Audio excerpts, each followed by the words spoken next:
Oh, I see it. All right, we're live. Hey! Awesome. Hi, everybody. Hey, everybody. What's Welcome up? to the Animation Success Stories podcast.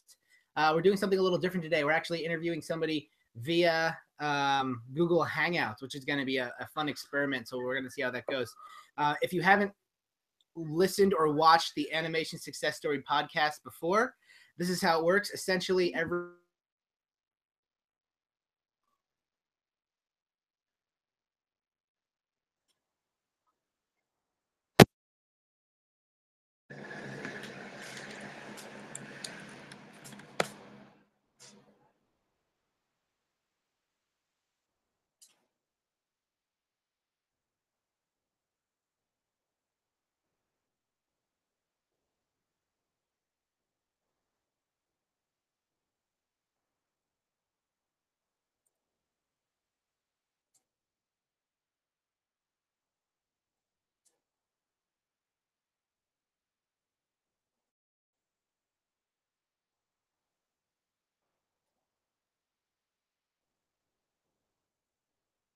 I actually can't hear you guys.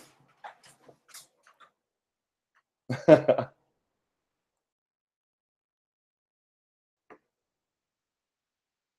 you guys send me a message? I can't hear.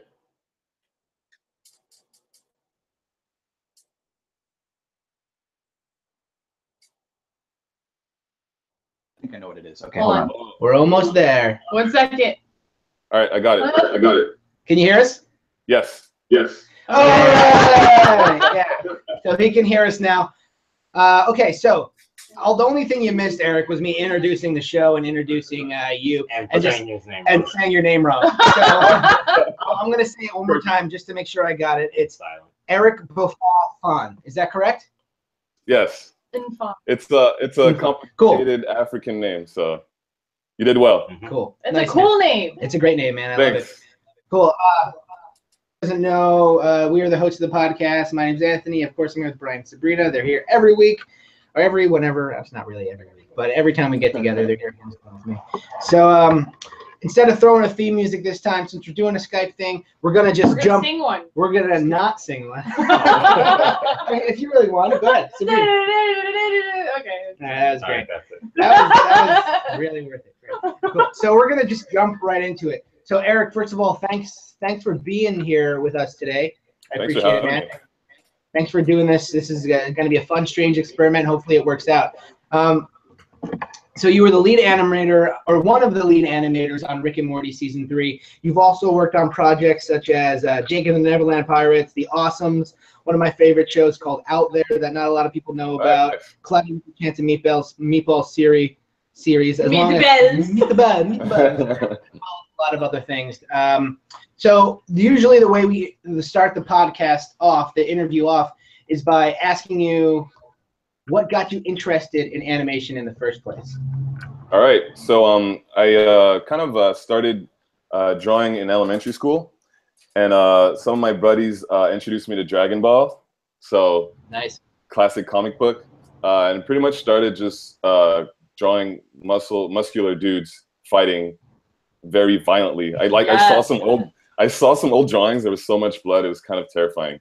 But so I kind of kept drawing through through elementary school and high school, and read a lot of comic books. Some a lot of Belgian and French comic books, and then some mangas. My favorite ones were One Piece, and I read a little bit of Naruto and a bunch of all these. Yeah, I know Brian is a One Piece fan. So, and I think my all-time favorite was Slam Dunk. I don't know if you guys know this manga. Yeah, Slam Dunk. I don't know. Okay. Nick is shaking his head. Yeah. Basketball manga. Yeah, exactly. And it's I broke my leg playing soccer, and then I started reading this comic book, and it really got me more into drawing, and also into basketball. So 2 for 1. And then I didn't really know what I wanted to do with the drawing, and I kind of got steered towards an animation school in Montreal. And it was a 3-year program, and it wasn't strictly art school. It was we had some French classes, some phys ed and stuff like that, but it was a technical program of 3 years. and super cheap tuition, by the way. I don't want to rub it in your guys' face, but it was awesome. So this was a college. This was a college you're talking about, right?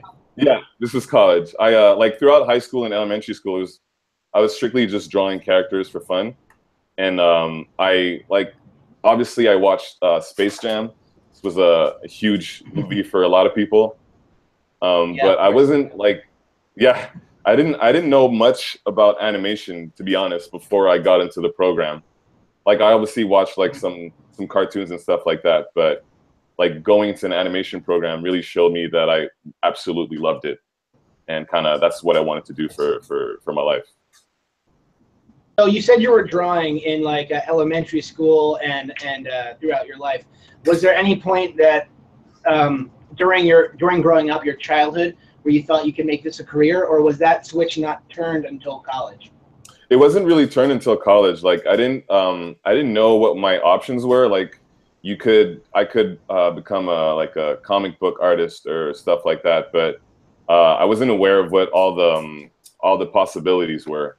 And that's why like I'm really happy I got like steered toward animations, because I almost applied to illustration school, and that would have been terrible. I'm a horrible illustrator. I'm just strictly like animation, and that's the one strength I have, and like I went all in. Nice, man. That's good to hear. Was there any point, since it wasn't something that you wanted to do when you were young, even though you love drawing, was there any point when you started? What was the name of the school, first of all? I don't think you mentioned that. Oh, yeah. CEGEP. That's all I remember. It's a French school. It was called CEGEP Du Vieux Montreal. Oh my God. Oh, wow. Thank you for sending me the abbreviation. Cool. Well, I'm not going to be able to. It's basically old Montreal school. So when you got to that school and you started studying animation, was there a point where you were kind of like a fish out of water animating, or was it something that you picked up right away? It was interesting. Like we had to do like a test to get into the program, and then like once they had like the whole class, it was kind of like a slow build up to animation. And I feel like a lot of us were not super good at it to start. You know, we all did the bouncing ball exercise and stuff like that. I think yeah. And towards the end of the first semester, when you kind of start animating creatures that look like characters, and you can actually see things coming to life, is where you see that like it's an awesome medium. And I think that I wasn't I don't think I was the strongest in school, but I understood animation, I guess. And I think that can help you a lot in animation if you just have the eye for it. It's a really big plus. That's cool. So I can assume that going to college for this, as soon as you decided you wanted to do animation while you were in this college, that you pretty much knew that you wanted to do this as a career, right? You didn't have any other thing. That was what you wanted to do. You weren't like, well, I'll do this, or maybe I'll be a businessman. It was like, this is animation you do. Yeah, and what was cool about the program, though, is that I'll talk a little bit more about that. Like it was a 3-year program. And for the first year and a half, first 2 years, you kind of learn the basics of animation. So you kind of start with the bouncing ball, like I said. Yeah, 2D animation. It was hand-drawn, by the way. That was in 2005. And so the end goal of the program was to do your whole short movie. And so we learned how to do storyboards, character designs, the whole rotations, and like the Bibles, as they call them, like the rotations, the facial expressions, hand expressions, and everything. We do background designs, layout, script writing, and animation and compositing. Like just learning how to do everything, people got to find out what it was they really liked best. So some people found out they love doing backgrounds or character design or animation or compositing. So I found out that my favorite thing was animation, and I was like all in animation, and that's what I want to do. That's really cool. That's pretty inspiring. So you kind of, as you got to college, and you started doing it, you were kind of just like, it clicked right away. You're like, this is what I want to do. I love doing this. I'm good at this. I'm going to pursue this. This is going to be my life. You were kind of gung-ho about it. Right? Yeah. And it's kind of unreal that this is something we can do for a living. Like, our job is to make animation cartoons. It's crazy. So I was super happy that I found that, and animation was what I wanted to do straight up. That's cool, man. That's great. So when you were in college, when you were doing this, well, you said it was a 3-year program, right? Yep. Yeah. Did you do any internships while you were in college, or it was just strictly school at that point? No internships, unfortunately. It was just, I guess, during the summer I guess there wasn't a budget or an incentive to do internships. I guess it's like it's a big part of, like, did you guys do internships in animation at all, or? Yeah. I did. Sabrina did. And Nick did too. We actually both interned at Cartoon Network. Oh, nice. Nick did it first, and and then he taught me how to sign up, and then I ended up going, I guess, the term after him, or the season after him, or whatever. Yeah, I think so. So, like, we didn't have the chance to do internships, and I feel like it would have helped a lot. I feel like once you're in the workforce that you kind of really like become much better as an artist. And so I think that's one thing that could have been better about that program. But we didn't have the internships, but we had more time to learn everything about making a movie and animation in general. Yeah. So what was the very first studio that you landed a job at? It was called Oasis Animation. Okay, and then what was the project that you were working on? So this was all in Montreal, and the first project was called Walter and Tandoori. It was a guy that had no dialogue, like he didn't say mouths. He didn't say words. It was just gibberish, and his chicken friend was the one talking. And since his name was Tandoori, he obviously had an Indian accent. Kind of awkward, but it was a really fun first experience. It was kind of like we worked on Harmony, Toon Boom, and our quota when I started was 10 seconds a day of animation, which is it's a crazy way to learn how to animate, and it wasn't like the most detailed animation. Was it very? Sorry? Did it show? Was it very fleshed out, full animation? It was cut out. It was like the puppets in Harmony, and we only had like quarter front and quarter back views, and it was animated on ones. So you had to learn how to kind of cut corners pretty quickly and get comfortable with the program. Yeah, that's the only way you could produce that quickly. Yeah. Oh yeah. It's a shot behind. So Eric, I have a question for you.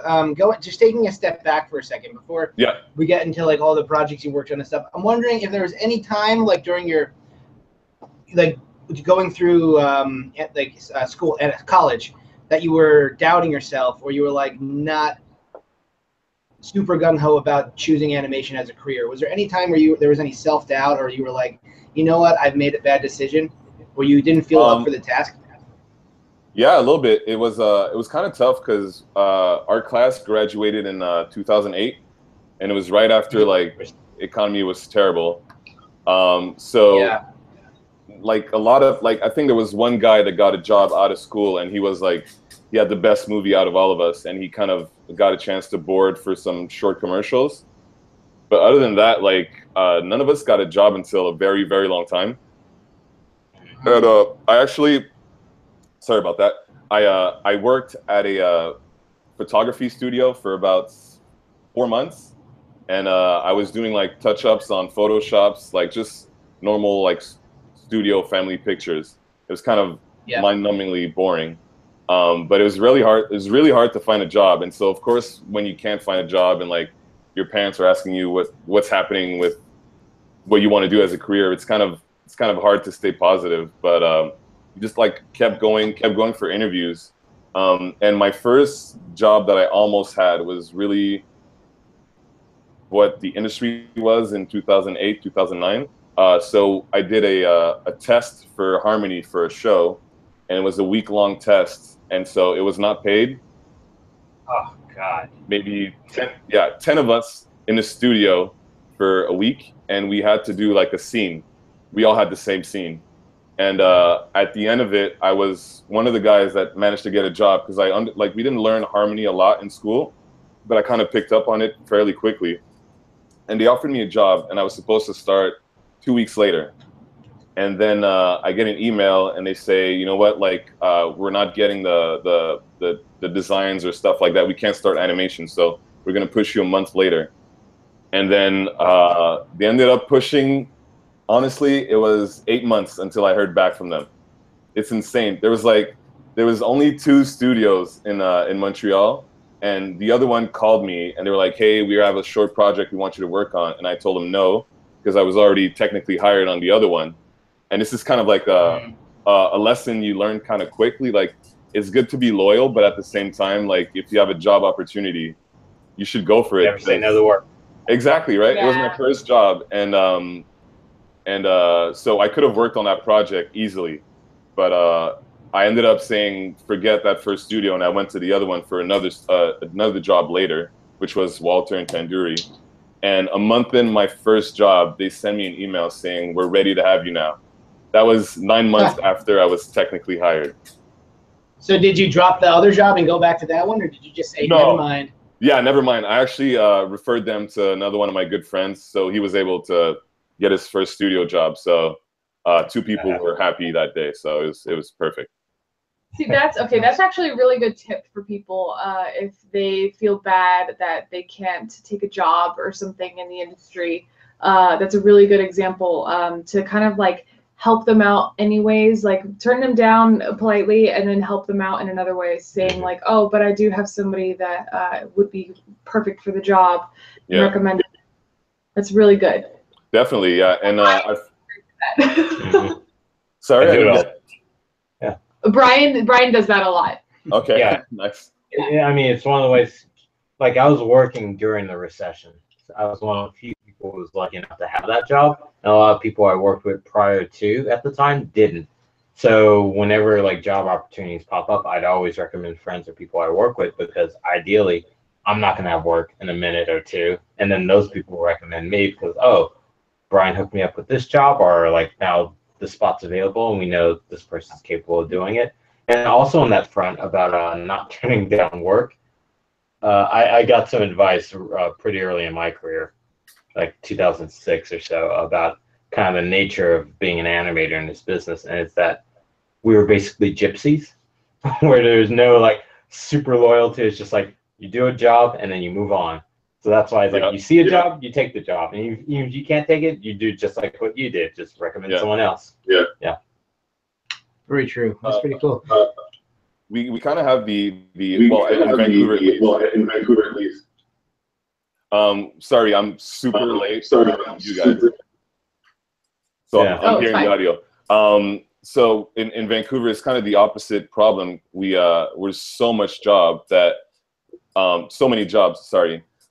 That it's people are kind of afraid to say no to jobs, or I feel like they don't feel like they have enough experience to be like, hey, I'm gonna work with you guys for 3 months if you want to have me, but I want to go back to that studio to do that thing. I think it's hard for people to kind of to say no. To think that people are gonna hate you, but like studios just need an animator, right? Like they'll be like, all right, if we can have the help of someone for 3 months, it's better than nothing. So I think that's an advice that is kind of can be helpful to ask them if they want to hire you before you go back to someplace else. That makes sense. Cool. Yeah, it's also just the nature of being an animator, because there's a lot of jobs going up to Vancouver and Canada in general right now for actual animation. A lot of people don't understand that like most animation, after the process of animating, moving the characters and applying the effects that we see through storyboards, is being done in Canada right now for television. Yep.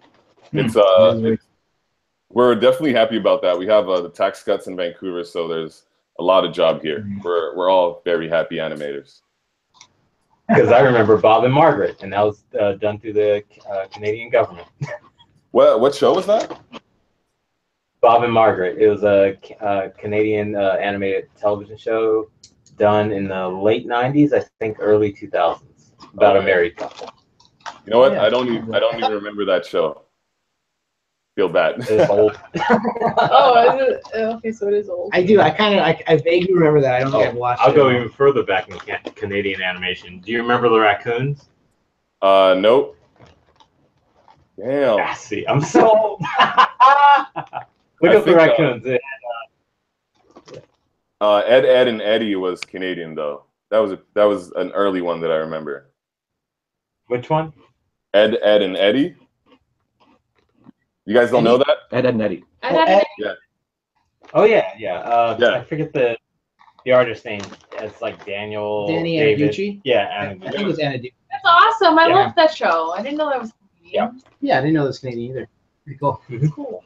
Cool, man. So Eric, the next question I have for you, just to keep things rolling here. So so there was a bit of a break between college and getting a job. You said you didn't actually say the amount of time it was. I know at one point you said 4 months, but was it longer? Like how long exactly before you got your first industry job between finishing school and getting a job? And how much of that like downtime did you have between that? It was pretty long. I graduated in June 2008, and I started my first job in April 2009. Almost a full year. Yeah, exactly. So like I was supposed to start that first job in October 2008, and that's the one that kept getting pushed back. And so I actually quit the job at the photography studio to I thought I was going to start working there. So it was actually pretty rough times. I was coaching basketball 2 times a week. That's when a lot of self-doubt kind of comes to the surface, and you're like, "Oh shit, did I make the right choice?" And what am I doing with my life? But it seems to eventually have panned out. The first job that you can you say the name of that show one more time? Walter and Tandoori. Walter and Tandoori. I have to look that one up. So how did you get into contact with that studio? Like, how did you find them, and how did you hear about the job?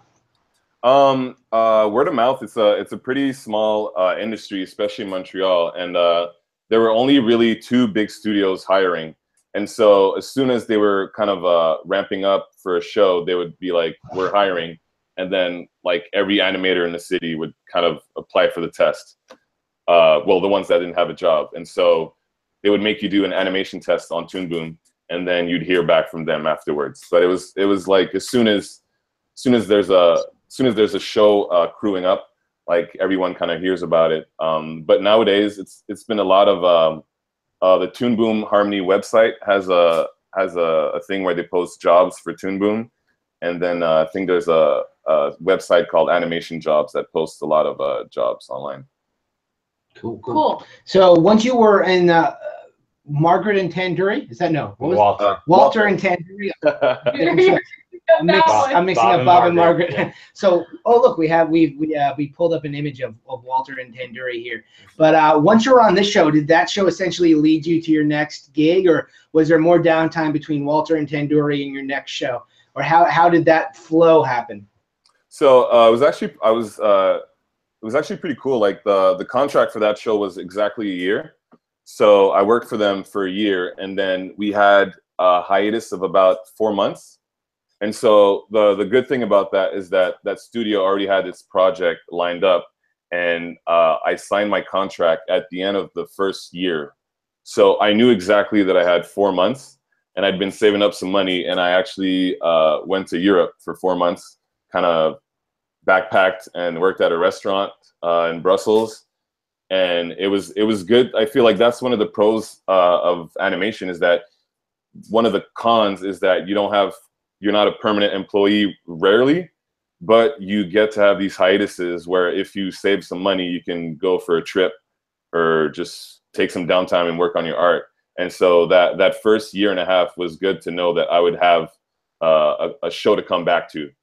And so yeah, I had a hiatus, and I was lucky enough that I really kind of grew up as an animator during that first year. And I guess that like my advice to like new animators is take the spot who the good animators are at your studio and look at the shots that they make and kind of go through it frame by frame and kind of see where they cheat to make it look good, not cheat in a bad way, but like you need try to see their techniques and don't be afraid to talk to people, ask for some advice or tips on working on a program or the show. And I feel like that's what I did. Like my first week, I saw like the 2 animators that were unreal, and I kind of just kept looking at their animation and kind of find out some tips and tricks. And so I guess after the year, I was lucky enough to be offered a contract for that next project.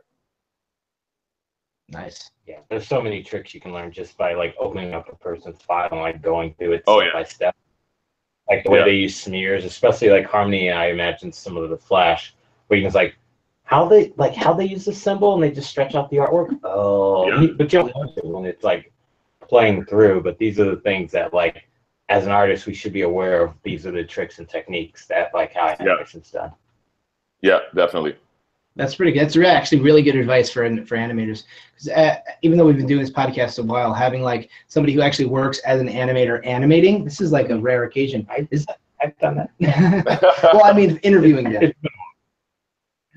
When was the last person that we interviewed that was like worked as an animator animating? Did we do that? Oh, you mean currently working as an animator? Yeah, nobody. Nobody, right? Yeah, you're the first one. That's really good advice for people that want to actually be animating as a career. That's great. We have like Brian here, and then we have like some like CalArts people that we know. Like I know on our show on Rick and Morty, Caroline helped with some sequences on Rick and Morty. Yeah. She's located here, but mostly a lot of the stuff is done overseas or in other countries. I mean, Canada. Only the few Cartoon Network shows I've worked on, How to Jimmy's Head and Problem Solvers, those are the only in-house animations I've ever done. It's so rare down here. So you're basically like technical directors, right? Like you kind of receive the files and you gotta plus it up or do the retakes, right?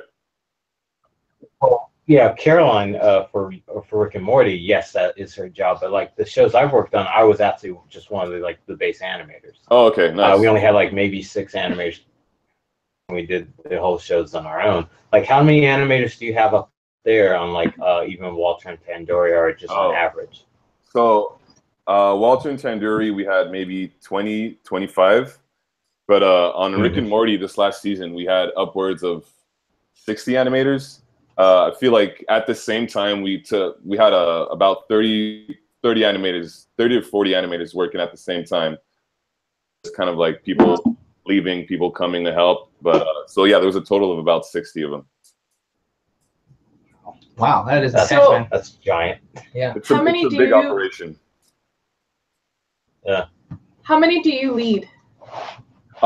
So it's like we always come up with a plan and a budget at the start of a project, and then everything goes to shit, and you kind of just roll with the punches and kind of adapt as it goes. The plan for Rick and Morty is that you'd have 1 lead per episode, and then you'd have a team of 10 to 12 animators working with you on the episode. And we wanted to take about 8 weeks to animate an episode. We ran into a problem where like a lot of contracts were signed to start in July of 2015 or 16. 16, yeah. And then it was kind of like we were a little bit late receiving some designs and some character rotations, and so it was. It's all good. we managed to work through it. So we ended up just kind of like everyone animating on an episode, and it's crazy for the lead for about 4 weeks, and you have 20 to 25 people just sending shots every day, and then people just roll off to the next episode. So we'd have about 2 episodes going at the same time, but like 1 episode that's more important, and like 25 people working on it at the same time, just plowing through it. Yeah, just so you know, Eric, we barely got any of that. Yeah, for some reason that was breaking up a little bit. Do you think you can say that one more time? Oh my God, sorry. All right, let's go again. I think we're breaking. Hold on. Are we good? Hello? I think we're good. We're good. Give it a try. All right, cool. So what I was saying is that we have about 20 to 25 people animating on an episode. No? Good? Okay. So yeah, basically that's it. 20 to 30 people animating on an episode, and it's just crazy for about 4 weeks. Wow. So it started off as needing about 10 to 12, and it ended up towards the end game having about 30, 25 to 30. Yeah, just because the plan was to have 2 to 3 episodes going on at the same time. But since some designs, some assets were a little bit late at the start, we kind of just put everyone on 1 to 2 episodes and just try to get these done and then move on to the next. I can see why you guys got the season done in time. Yeah. Somewhat in time. It was a little bit delayed. Just a little bit. Can I ask another question? Yes. Go for it.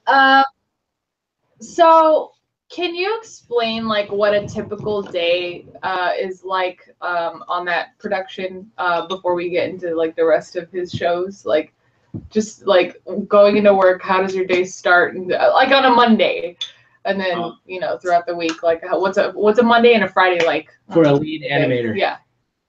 So basically, you have to make sure that every animator has enough work to get their quota done. So we kind of go through the list that the production people kind of give us, and we make sure that everyone has enough scenes, enough work, and you gotta kind of communicate with the other leads and the animation director to kind of know what the strengths and weaknesses are for each person, and you kind of try to divvy these up accordingly. And then we have a dashboard, and then people send animations to us, and we gotta give notes, do drawings, and either send it back for revisions or move it along to the animation director. And we're also we try to be mentors if we have time. So kind of if someone has a harmony question or an animation question, we kind of go sit with them or just send them a chat. And then we technically, our title is a lead animator, so we're supposed to also animate. We don't have time to animate if there's like 20 to 30 people sending shots every day. So it's kind of like, yeah. So we kind of just like plus some shots when they're almost done. Instead of sending it back to someone to work 10 minutes on it, we'll just do it ourselves. And then when the episode kind of winds down, we'll do like the last little shots that are left to do, or we'll do some of the hardest stuff that we can't give to like junior artists. Cool. Speaking of junior artists, does that mean that you guys kind of have like an A team and a B team that you kind of go between and divvy up the shots accordingly? Yeah, we have the way it works, we have some footage artists. So they have a base rate. So if they get so our quota is 10 seconds a week. And then if they get their 10 seconds, everything they do over that is paid per second. They pay $60 a second. So for the faster artists, it's possible to make a good paycheck, but it's also like Rick and Morty is a tough show to work on.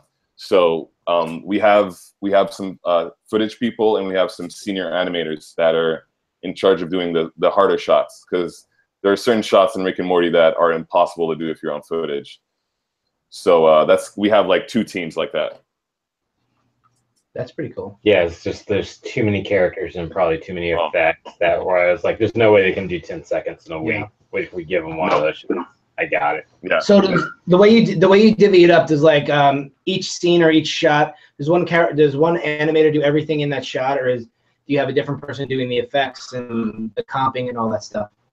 Yeah. So animators do character animation only, and so some ways to kind of keep the show moving. Sometimes if there's a big crowd in the back, we'll have a footage person animate the main action, and then later on we'll kind of add another senior animator to do like the crowd animation in the back. So, and then we also have effects animators that do all the 2D effects. Cool. Nice. Yeah, the effects in Rick and Morty are spectacular. So I'm assuming those guys are like hardcore veterans. I want to shout out a guy called Bo. He was an effects animator, and there was like some visa issues. We hired a Brazilian girl to kind of do some effects for us, and it took us a while to get to the studio, and the guy Bo did effects for all of episode 1 by himself. Oh man, those are nuts. Unreal. he is unreal. So shout out to Bo. Yeah. Bo. Nice job, Bo. So Eric, so you said so obviously working on this first show that again I can't remember the name of, but that kind of Walter and Tandoori. Okay. Tandoori. Man, give me a break. I'm terrible with names in general. Okay, so how did that working on that show eventually lead up to a show of the caliber of Rick and Morty season 3? Can you take us kind of through the events that led to you getting that job eventually? Yeah. So I worked in Montreal for 3 years. So it was the Walter and Tandoori show. And then we did a movie for Christmas. And then we did another project for Disney called Lucky Fred. It was mostly in Barcelona. So it was Spanish and English. And then after that, I was kind of looking through websites looking for a job. And I was offered a job in Atlanta, Georgia, working on Out There, the show that you like. Nice. And so I worked there for a few months, and then I worked on The Awesomes. And then we had kind of like a 4-month hiatus. And so I flew back to Montreal for these 4 months. And I was looking to freelance. And Bardell, who does Rick and Morty season, well, all 3 seasons, they were kind of, the first season was animated overseas with the few like animators in-house. And then it was just terrible. Like if you could see the animation that the first passes we received from them, it was horrible. So they were kind of looking to get some freelancers. And through word of mouth. Was that Nipple who did the animation for season 1? It was actually like it was a Filipino studios. studio, if I recall. Yeah, Filipino. And so through word of mouth, a friend I knew someone from Bardell, and they were like, we need some freelancers. And so I freelanced for about 4 months. And I worked on, I think, 4 episodes for season 1. And I think one of my proudest ones was the X Gon' Give It To You tag. Wait, say that one more time. We lost you at the end there. The X Gon' Give It To You tag. You know when Rick and hold on, hold on 1 second. we're sorry, Eric. Give me 1 second. Let's all collect ourselves and positive energy to this Google Hangout. It might be our storm. Oh yeah. Okay, let's try it one more time. Can you guys hear me? Okay. Yes, we're good. Okay, so I got to work on the tag at the end of the episode where Rick and Summer beat up a bunch of guys and they're super like juiced up. Oh yeah, the tag. Cool, yeah. Nice. So I got to animate that. They punched a Nazi. Yeah. You must sing that GIF over and over again. Yes. Yeah. And so so I got to work on a few episodes for them, and then I moved back to Atlanta to work on a few other shows. And when they were ramping up for season 2, they were kind of looking to animate everything in-house. And they asked me if I wanted to be a lead and move to Vancouver. And I obviously said yes. And that's kind of how I started working like full-time on the show. I worked on season 2 as a lead, and then I was brought back for season 3. Nice, man. That's pretty cool. So you've actually had a pretty long career with this show, then. Oh yeah, I've been here since season 1. Yeah. Nice. Ditto. Cool. So you were constantly moving around back and forth between studios and stuff? Yeah, so in Atlanta, I had a visa that allowed me to work for Bento Box Atlanta, but I could only work for them. So if they didn't have a show, I had to move back to Montreal. So after that first year, I had a 4-month hiatus, and then I moved back for season 2 of The Awesomes, and I kind of worked on some pilots, like a Future Worm that we did, the short episodes. And yeah, we had a lot of coworkers. Yeah, it was huge when they decided to do the whole season. But after that, there was no work, so I just kind of looked to see where I could find a job. And actually, Bardell was hiring for Rick and Morty season 2, and a lot of people from Atlanta kind of moved to Canada with me. Like I was like, if you guys want a job, just send an email there. And then a bunch of people moved up to Vancouver. That's interesting. That is pretty interesting. I have a question. I'm kind of wondering, what is it as getting a job as an animator? Let's say on Rick and Morty, not even as a lead, but what do you need to show? What's your portfolio, or what does your reel need to look like in order to secure yourself a job on one of those shows? An important thing is to be able to do lip sync. So if you have some nice acting shots, just make sure you have like 30 seconds where we can actually hear you do some lip sync to some dialogue.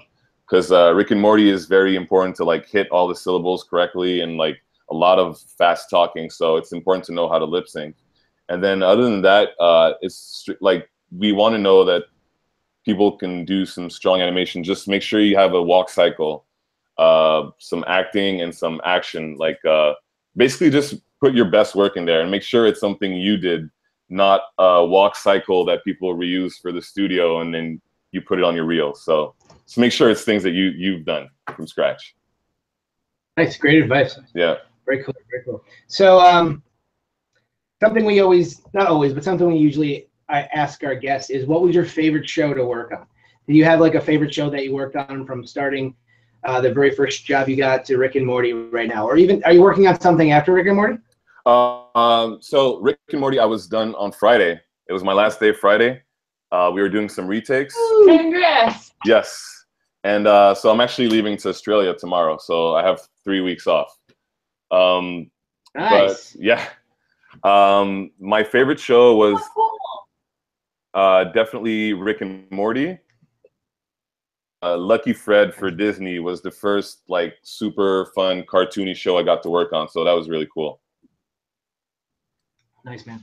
Do you have something lined up for when you get back from Australia? Yes, I'm gonna work. I actually contacted another studio in Vancouver, and I told them I had 4 weeks that I would like to work, and so I'm gonna go work on Cloudy with a Chance of Meatballs, the cartoon show, and then after that, I'm back to the studio that does Rick and Morty. We're working on the show Cops. So I know nice. A lot of people in LA that worked on Rick and Morty and working on Cops. You guys too? Yeah, me and Brian are working on Cops. Awesome. So we'll be working together again. Nice. Awesome, man. Indirectly. Yeah, indirectly. In spirit. That's great, man. Great. Let's see, what else? What other questions do we have for Eric, guys? Wait, what are you just taking a vacation in Australia? He's having a walkabout. He's having a he's having an Aborigine walkabout. He's gonna like kill snakes and drink their blood. It's gonna be great. Let me think. I have a question. There you go. How do Canadians feel about Johnny Test? Johnny Test? Oh, yes. It went on for a long time. It's a very flash-looking cutout animation show. That's all. I mean, it's not. It's a show. You mean they just took Dexter's Lab and flicked reverse the genders on all the characters?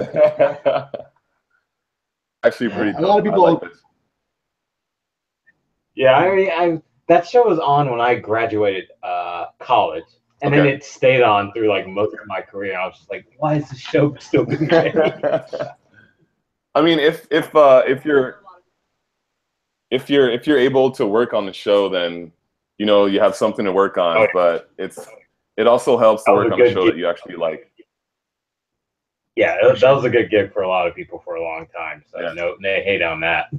Indeed. Yeah. So Eric, can you tell us a little bit more about like your inspirations as far as animation goes? Because I know you talked about Dragon Ball in the beginning and a couple other things, but do you have any other like really strong inspirations as far as things that you kind of work into your animation that you do as a career?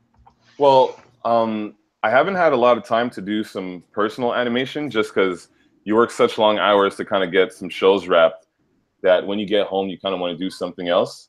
So like when you're animating on a show, it's kind of hard to be super creative and kind of like you can put your own touch to it with some acting, but it's hard to kind of like get outside inspiration because you want to stay on model. But I think one show that really kind of blew my mind and that I'd like to kind of do some dynamic animation is One Punch Man. Nice. That has some pretty sick animation. That's one thing that like it's kind of when you see like how they do the rough animation, you kind of just want to soak it in and kind of just learn as much as you can by watching. I need to watch that. It's good. That show. Nice, man. Nice. Well, let's see. I'm sure we have other questions lined up, or maybe we can even start throwing it to the viewers. Yeah. But before we throw anything to the viewers, before we do anything, if it's okay, I want to have just basically, this is something we ask everybody. Do you have any like just advice to give to aspiring animators, somebody that's still in school right now, or somebody that's maybe looking for a job, they just graduated, like general advice for somebody that's in the animation industry, an animator in specific, looking for a gig? Yeah, definitely. I think one of the most important things is to ask questions.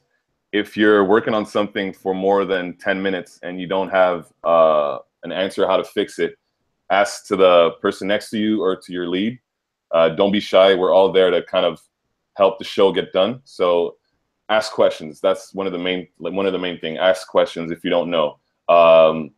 It's better to be the person that always wants to know how to get things done than to kind of do it on yourself and kind of waste time doing things that could have been solved super quickly. Another thing is like I said earlier, look at the people that have more experience and that do really good work and try to learn from them. And another thing that I find that helped me as a lead, if I'm reviewing animation, that can also help you before you're submitting things. I like to kind of put the scene on loop and kind of focus on, for the whole scene, focus on the right arm. And then after that, focus on the left arm, focus on the face, focus on the legs, and kind of make sure that everything works. Because if I know it's a very stressful environment sometimes and you want to get things done, but taking the time to get a good first pass, you save a lot of time, a lot of back and forth if you make sure that your first pass is as best as it can be. And then yeah, that's about basically just take the time to set up your scene properly. You save a lot of time if you set up the background and the layers properly, and if you kind of plan out your animation. As an animator, don't always strictly follow the board timing. Kind of make sure that the accents are hit properly, and make sure that sometimes the boards won't have all the pose necessary for your first posing pass to be considered complete. So make sure that you kind of add some breakdowns. If you go from here to crouching, having a breakdown pose is really going to help your leads know what you're planning in animation. So it's easier to kind of get that first pass done. Yeah, and I'll buttress this also with my quote-unquote words of wisdom, that since animation is such a collaborative process, my general philosophy is to guide as much with the boards. But since I've also been an animator myself on several shows, that I know that an animator will plus it, and I want them to do that because that's when you guys all get to have fun with your scenes. Yeah. Changing the timing if necessary, but also adding little unique flares to the performance. Yeah, definitely. Well, that's what I tell people. If you have a scene that's about 8 seconds and there's one board pose, don't submit that one pose in posing. That's the golden treasure. You have the chance to add some flair to it, some personality, and just make sure you get some good acting out of it. Yeah, and I'm glad you guys do that. Nice. Yeah, I gotta say, just working on the production end of things and seeing animation get turned back in. I've been working with a lot of different studios over the last few years, and Bardell, the studio that you're working for when you do Rick and Morty, you guys are great at just plussing the boards. You guys take what's given to you, and you just add so much to it. The last show I worked the last show I worked on, Harmon Quest, Bardell also did it. You guys just Bardell killed it with just adding so many unique little touches that we never thought would be there. And for Teen Titans as well. Yes, they're very good on Teen Titans. Didn't Bardell save Harmon Quest? Bardell saved Harmon Quest's butt, man. We had a terrible animation. Season 1, we had the worst studio. Well, no offense to anyone that worked on the studio. No, it wasn't Stipple. I don't want to say the name of it, but it was not Stipple. It was a different South American studio. They were abysmal. They couldn't finish the first season, so we called in Bardell to do 2 episodes, And looking at the first season, you can tell immediately which 2 episodes are Bardell and which 2 episodes are this other studio, because you guys are great at plussing. Your acting is great. The effects are great. It's just the full package. So thumbs up to Bardell all the way, man. You guys are awesome. Thank you very much. And I have a yeah, go ahead. do you have like do you have your artwork up anywhere online or something, like, or do you just only have an Instagram, or what kind of website do you have? Why is that all? Sorry, no, it's just I have some work that I've done in school that I have on a website, but it's not very up to date. I kind of I want to have some free time and do some animation, but like okay. I'm not a very good illustrator. Like I have a strong drawing, but I'm more oriented towards animation. So if I have some animation, I'll put it on either Instagram, Facebook, or Twitter. But currently, I don't have like a Tumblr or something like that. Yeah, sorry. Oh, do you plan on working on any personal projects at all? It's I have a buddy that's writing a show, and I'd like to help him produce like a trailer for it so he could pitch it. This is I think he's pretty much done. He's finishing up the storyboards, and there's this on episode 4 of Rick and Morty. There's like a sequence where they're playing basketball, and I want to animate Rick just doing a crossover on Morty and dunking on him. So I might do that in a couple weeks. Oh, have fun. Yeah. The background's already set up. Yeah, you know the character. Yeah. That was Brian's episode. Brian directed that episode. Yeah. Nice. It was a great episode. I loved it. Yeah, thanks. But yeah, you also touched on something super true, and we need to point out is that like people think animators do everything, like they're designers, they're like illustrators as well. It's like not necessarily, especially with the type of programs like Flash, Toon Boom, or even like 3D animators. It's like they don't have to draw, but like knowing how to animate, knowing how to carry performance is your skill, is your craft. Because there's a lot of people who can illustrate very well, they don't know how to perform. Yeah, definitely. And they don't know how to do lip assignment. Yeah, definitely. And like there's a lot of strong animators that strong illustrators that have a hard time translating it to animation. And I also like another advice is when you start learning like Toon Boom or Flash, animating on a computer makes you kind of forget animation basics. Like you kind of you're so focused on making things work that you kind of forget that a walk cycle needs to have some ups and downs and contact position and passing position. So I guess another advice I could tell people, like, just make sure you always go back to the basics. Like don't overcomplicate it, and just remember the arcs. That's a big thing that we ask out of people. Just animate with arcs, ups and downs. Yeah, follow through, anticipation. Yep. In 3D, it's the graph editor. We're talking about the basics. That's what Yeah, no, that's actually something I always tell people as far as like just pure art skills go with just drawing in general. It's always best to, I always tell people draw with pen, not pencil. I always tell people draw with pen and paper. The reason why I say pen, I took a class at Concept Design Academy where he forced us to draw with pen because when we made mistakes, it forced us to basically do the drawing over again and over again until to the point where like we would just like learn through our mistakes as we kept drawing it over and over. Mileage too, like the more you get better at drawing, like landing that first line down, and it's like the right line, like the better you get like over time, like and the quicker that you get. So it's a matter of mileage. Yeah, definitely. I agree with that. It's and the Command Z. Oh my God, Command Z is amazing. But it's amazing, but it's also a crutch. Like, have you ever like found yourself, you know, like drawing, and then you're like on paper, and then you're like, whoa. Yeah, I can't tell you how many times I've had a notebook and wanted to save. Well, the one thing that the one thing I find that kind of like you said is a crutch is like I tend to draw hands like bigger than it should be, and like on a computer it's easy. You just select the drawing and kind of like scale it down. So like drawing with the pen. It helps when you can just get it down. Yeah. Yeah. The only reason why I say it's a crutch is because there's people out there where they will work on a drawing for hours digitally, and they don't know all the work that they're putting into that one drawing because all of basically a lot of the lines that they are drawing, they are undoing. Yeah. 8 years of my career, whenever I drew for myself, was pen and a notebook. Yeah.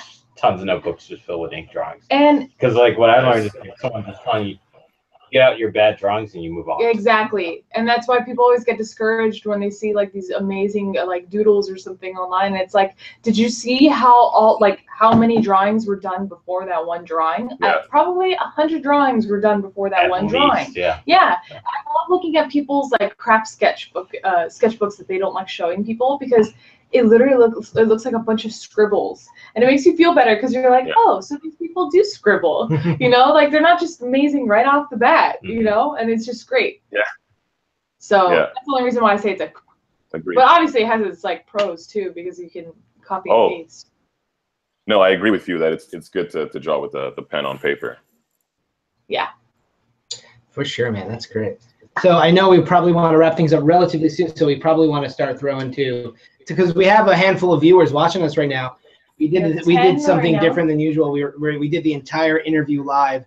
That's the first time we've ever done this. So we have a handful of viewers watching, and we're going to see if any of these viewers have questions. Right, Sabrina? We're going to see if any of these viewers have questions. I'm also going to hop on Instagram too, and we're going to get questions from Instagram too, potentially. I have a question. Oh, Nick has a question. While you're going or asking. While we're gearing up for like viewer questions, we'll see what question Nick, who is helping with us with all this tech stuff, he's here every week. Hi, Nick. How's it going back there? Hey, I also have a bunch of questions from YouTube coming in. Oh, we have a handful of questions from YouTube. And do you have your own question? Yes, I was actually curious as to when you hire animators, would you hire like globally, or do you specifically try and get Canadians? Like if an American wanted to work for Bardell and they were really good, would you, is there a process for helping them get a visa, or what do you do?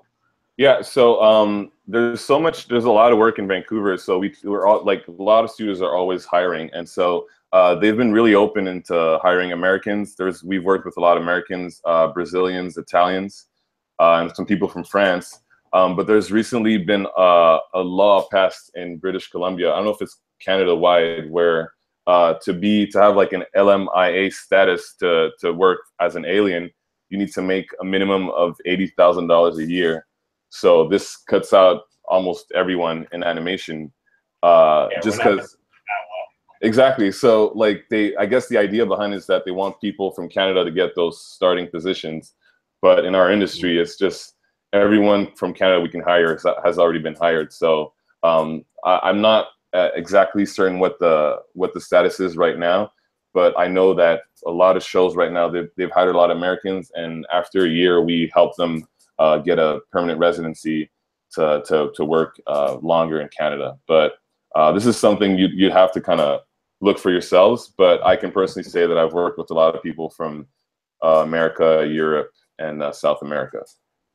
Yeah, one of my first studios I worked with, Mike Young / Moonscoop, a coworker of mine, Trevor. He was from Canada, and he's been working in America for like the past 10 years, simply on a work visa. Nice. Simply, and like he told me, like he worked on Beavis and Butthead Do America back in the day. That's how long his career was. Awesome. I think he was animating on that one too. So Eric, I think we have a few questions coming in from YouTube. Nick, who's behind the camera right now, has those ready for us. So Nick, why don't you throw us one of those questions? Bank. What? Bank. Canada seems to have so many opportunities for animators. Have you ever thought of getting a grant from the National Film Board of Canada, NFB, and making a solo project or a short film with a small team? I feel like it's always been a kind of like a project for a few friends of ours. I know my buddies Vincent, Etienne, and Mark and Michael are looking, so shout out to them. And that's always, we all went to school together, and that's the group of guys that I know are always working on some stuff. I'm mostly like an animation person, so I leave it up to them to kind of write something that we'd like to make, and eventually I think we're gonna want to just send it to the NFB. But they have been producing a few like short films, but personally I haven't worked with them yet. But I know they do have some budget for people creating some animation movies. Cool. Do you have any other questions, Nick? Oh yeah.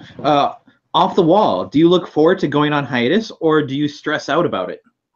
Well, the good thing about this hiatus coming up is that I already know that I have a job to come back to. It's kind of difficult if you don't have something lined up afterwards. So I know some people on Rick and Morty chose to kind of take the month-and-a-half, 2 months off before coming back for Cops, because they know that there's like they know exactly how long they're going to have off. If I didn't know that I had something to come back to, I would be. Can you hear? Oh no, I'm just going like this because we don't really know. Like I didn't. Oh we yeah. never know when our hiatus is going to be and whether or not for Rick and Morty, no. Yeah. Not for Rick and Morty. But like, yeah. Sorry, go ahead. Yeah. No, it's just that like it's a hiatus is extremely stressful if you don't have anything to come back to.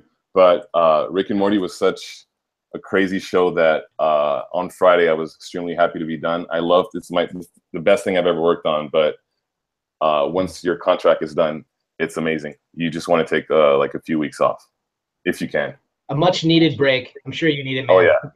Yes. Rest, relax, high five some kangaroos. Will do. Any other questions, Nick? Yes. How many of your coworkers went to college for art/animation? I would have to say 99% have. I worked with one guy in Atlanta that never went to school, kind of just learned on his own and managed to get a job.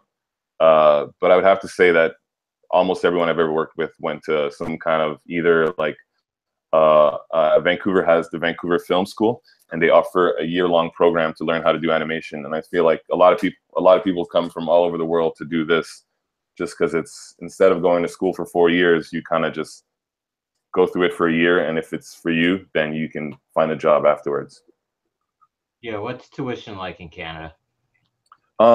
So I went to a school where it was a program included in the school that it's not very expensive. Like it was $290 a year. Jesus.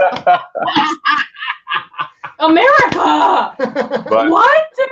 This is but why we if need you- to have public free tuition. Oh my God! 240. You see what America does to us? I don't want to make it political, but 240,000. But no, no. I have to say if you go to Vancouver Film School, it's $30,000 for a year. Okay. Okay. That's a conservatory though. Yeah. That's not like a degree, right? That's conservatory. Yeah, exactly. And it's like I feel like if you're willing to do that, you're kind of betting on yourself, and you don't want to spend 4 years learning how to do animation. You kind of want to invest in that knowledge you're going to learn in a shorter amount of time, and kind of get to working right away. Cool. Nice, man. And what's the next question, Nick? That one was from Alex Moore. This Thank next you, one Alex. is from Eric Fulton. Do I need to switch over from Flash and learn Toon Boom if I ever want a job? It's very good to know Toon Boom. I've personally never worked in Flash, and I would be extremely happy if I never did. I'm just extremely biased, but I love Toon Boom.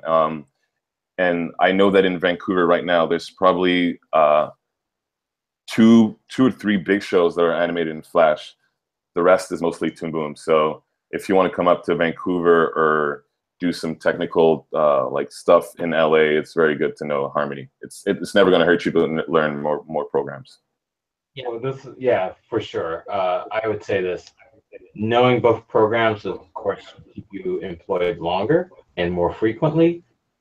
I think we have more Flash going on down here than we have Harmony at the moment. But if you know Harmony down here, you're in hot supply. Yeah, for sure. Yeah, you will not be hurting for work.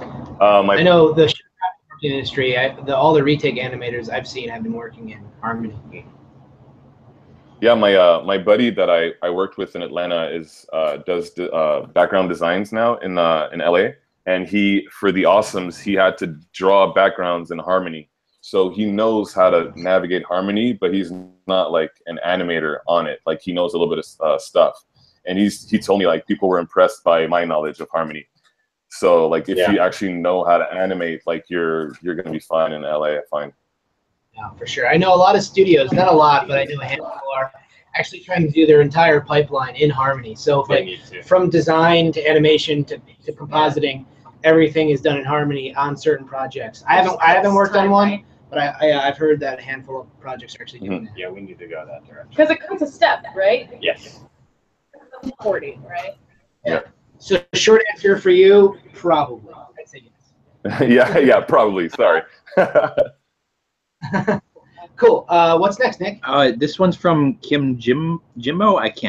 It's Kim Jimbo. We're so sorry. just graduated from computer animation and wonder, when looking for a job, should I stick to my state, Texas, route and relocate? Do you have a preference? Well, I know that. I'm sorry. Brian will go first. I was just gonna say, I have a few friends in Texas. I know some people. Powerhouse Animation, which did the Castlevania short series, they're out there, so they are developing 2D animation. But they've had games for a long time, which is applicable for 3D animation. So if you're in Texas, it wouldn't be bad to stay out there if you would choose to. Do you have anything to add, Eric? Yeah, basically I was gonna say the same thing. Like Rooster Teeth and Powerhouse, just in Austin. I know there's some more. Awesome, nice, man. Rooster Teeth, cool. Okay, do we have any more, Nick? Yes, we've got a two-parter from Haley. I'm a senior in high school and looking to go to an art school for either storyboarding or animation. Is there anything I can do to take my art to the next level before college? I'm nervous, being on the same level as everyone else, especially since I recently started taking my art seriously and I'm looking into an art career. Anything she can do to plus her art and make herself stand out? Do you want to take that one first, Eric? Do you have any advice for her? Yeah, basically just like find your inspirations and just keep working on it. Like most basic advice, but if you work on it every day and kind of trying to perfect your art and just ask for critiques from people you know that are going to be critical, like just be honest with you, right? Like you don't want someone to just be like, oh my God, that's amazing. If you have someone in your entourage that will be critical of your art, then just go to them and just keep working. Someone that will critique it honestly and not just be a yes man. Yeah, that's it. I have something to add to that. My advice for that would basically be draw as much as you can every single day. Mostly try to draw from life. Try to break up your life drawings into categories. So like one day focus a lot on life drawings, like figured models and stuff like humans, anatomy. And then maybe that same day take a spin on it and like stylize it in like your own styles, or take inspiration from other styles and then like create humans like, based on the style that you like. And then the next day focus on like plants and like bugs or something. And then the next day focus on like landscapes and buildings and stuff, and then the next day focus on like vehicles or like props and stuff, because that way when you are drawing from life and drawing all these things, you start to develop, like you start to get good at one area, and then you'll realize, okay, if I'm getting good at like drawing landscapes, I would want to pursue later down the line, which is basically background design. Or if you're getting really good at like figure drawing, you're like, okay, most likely I'll end up in character design at some point. Or if you're really good at like vehicles or like props and stuff and effects, then most likely that's going to be your route. As far as storyboarding goes, I think overall, watch movies. And then even comic books too help a lot. Try thumbnailing. like do film studies. Film studies. I always see people do film studies, and those always look so fun and so cool. Like watch classic movies where the shots are really powerful. Citizen Kane was one I really wanted to do. Citizen Kane is awesome for that. Get that movie, do a film study on it. Pretty much just like do thumbnails, like pause the movie on a shot that you really like, the way it's composed and the way it's set up, and then do like a really simple, like with a marker, little thumbnail composition or something. Do a bunch of those because you learn how to set up your shots like that. All right, Professor Matty, taking it up. Well, any questions? We've got one from Instagram.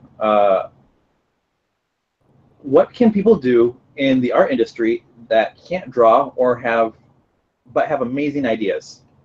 Writer. Writer, yeah. Yeah. And also, Eric, going back to animation for a second, are there any animators that you would say that are at any that you've worked with that are like strictly puppet animators and not like actual draftsmen that can't really draw, or is it always people that can actually are incredibly talented artists? Technical versus. You have a little bit of both. I find that we.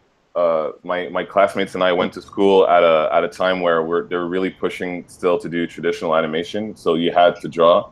And I would say that knowing how to draw is an incredible asset, obviously. But I think that if you're very technical, you have a good eye for animation, and you can at least draw hands and facial expressions, then it's possible to have a job in animation if you're not extremely good at drawing. But I would say that if you want to get better at animation, being good at drawing is a very good thing to have. Is key. And you kind of develop getting good at drawing when you practice animation too. It comes with it. You know. And like, but let's say that this person. All right, go ahead. Yeah, just one thing. Like, I feel like if you work long enough, hands are pretty difficult to draw, but you kind of have a go-to set of hands that you can draw fast and easily that are very applicable to a lot of different scenarios in animation. And I feel like with experience, you kind of get used to drawing certain angles, and that's all. Like that goes back to drawing all the time. So. Go to your skeletons and stuff too. Anatomy, man. Yeah, well, there's like the breakdown of everything. Like I'm pretty sure if you look for a breakdown of a hand on Google or something, you'll see how animators, how they break down a hand before they actually get the full form of a hand. Yeah. But just to kind of speak of, maybe this guy has no interest in being an artist. I think Brian said writer. What's the name of this guy asking the question, Nick? On Instagram. This was Trish. Oh, Trish. Trish? Sorry, Trish. Oh, hey, hi. Trish. It was my sister. Oh, hi, Trisha. Yeah. Oh, Trish, okay. So there's that. If you want to get creative, you can do writing, or you can be on a development team, or like some sort of like you can pitch, right? Sure. Like you can. That's well, I don't know if you would make money off of just pitching. And but also, I think there's development teams. Yeah, but they usually have to be involved in some of the writing or creative. Yeah, exactly. So writing, if you are a technical mind and not so creative, production's great. Yeah. I mean, I like to think I'm a little creative, but you have to. But yeah, I mean, I don't work in the art aspect of animation at all, and I work in the production end of things, and you get to basically interact with the artist. I know art language. I know how to talk to the artist and communicate with them properly. I think that's really important. Yeah, and that's the path to producer. Yeah, and that essentially will lead to animation producer eventually. Where you become boss. Mm-hmm. Yeah. But I have one more question for you concerning this, Eric. So, are the people at the top that are kind of the executives at the studios you work at, are they artists at all, or are they basically just production people? Well, some of them start as animators. We had a production coordinator that was a 3D animator and kind of production. But a lot of them are, well, I'll speak to Rick and Morty. Like our production manager was studied film, worked on film sets, and kind of went into production and eventually became a production manager. Another one worked in audio, kind of just recording, and on film sets as well, and then made her way to production. So a lot of them kind of are related to film, either writing or just being a PA on a movie set. But yeah, I think there's a little bit of creative involved. That makes sense. Okay. So there's a little, regardless of what aspect you work in the animation or film industry, as Eric was saying, there's some type of creative spark that goes into that job, or at least is a predecessor to that job. So I think we're getting pretty close to wrapping things up. We might have time for one more question, if we have any. Maybe one from Instagram and one from YouTube, and then we're done. I think we've got one from YouTube, from the Rockman 42. Okay. All right, Rockman. How did you know animation was what you wanted to do as an art form? Second part to that question. Okay. So how did you know? When did it? I think we kind of touched on this in the beginning. Maybe he came in halfway through, but was there any really light bulb moment when you were like, ah? Well, just seeing if you don't know animation, when I was freelancing at home, my mom kind of looked at me working, and she's like, "This is very boring. How do you do this for the whole day?" So animation itself can be very tough and long, but when you see that character move and come to life is when you're like, "This is amazing, and I wanna keep doing it." It's like you give birth to something. Yeah, it's a really intimate I'm assuming it's a really intimate process. It's like, pen on paper, you're touching something, you're watching what you're creating come to life and move. It's like magic. It's like its own form of magic. So I can imagine that being incredibly rewarding as the artist. Yep, definitely.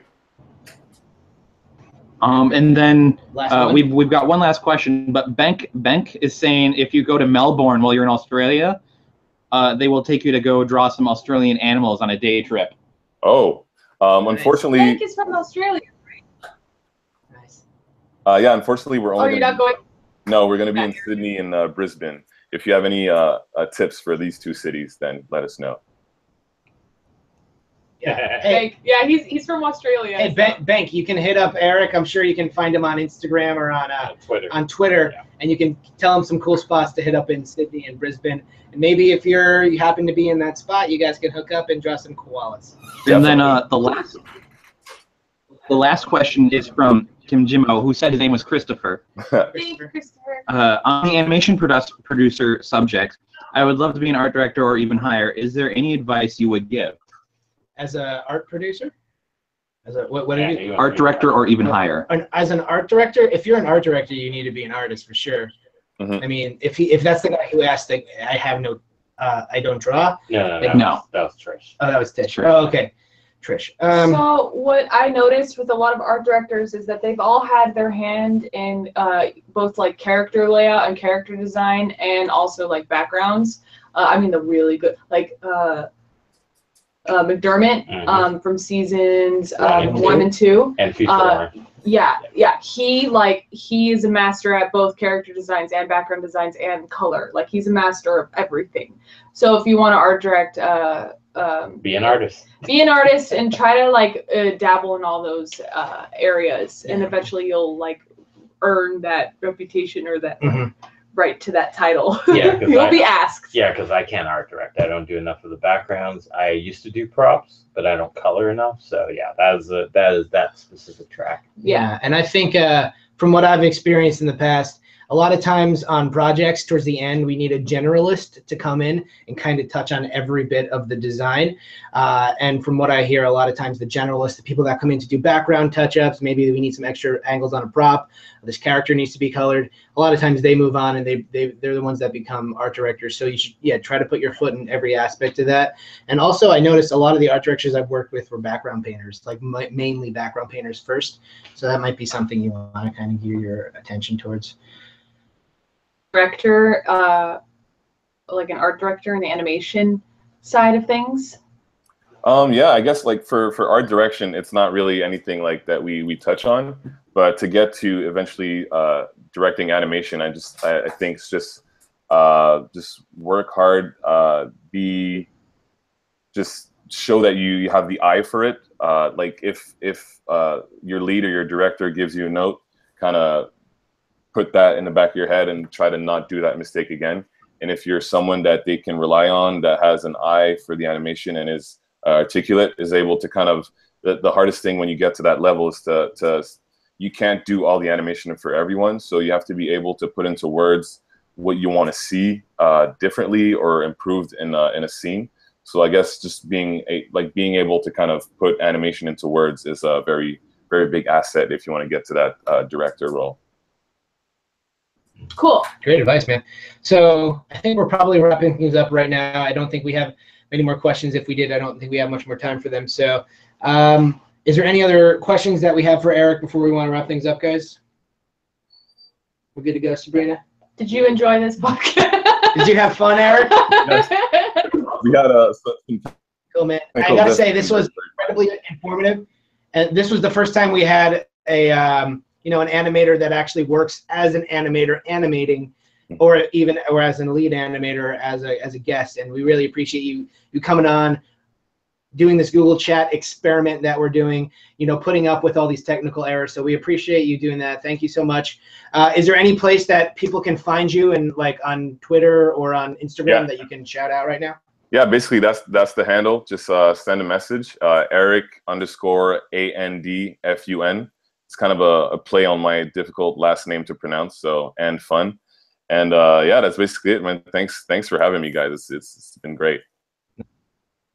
Yeah, you were an awesome guest, man. We really appreciate you doing this. Thanks for sharing your ass with us. If he sends me a link, I can put it in the chat for all of our followers. Cool. Yeah, we'll put a link in the chat with your Twitter handle on that and all that jazz. So Eric, thanks again, man. I appreciate you coming on the show. Thank you, guys. We had a great time chatting with you. We will hopefully, when me and Brian are on Cops, we'll be hopefully seeing chat with you. Yes. So thanks again, man. Thanks to all our loyal viewers that were watching this entire hour. I think we've been kind of going up and down between like 10 and 20 viewers somewhere. So thanks for sticking with us. Yeah, thanks for watching. You can check out this entire episode in a couple weeks if you're watching live, or maybe it goes on now. I'm not entirely sure how that works. But thanks again, everybody, and thanks again, Eric. We'll see you guys next week. Tune in next week, and we'll see you guys soon.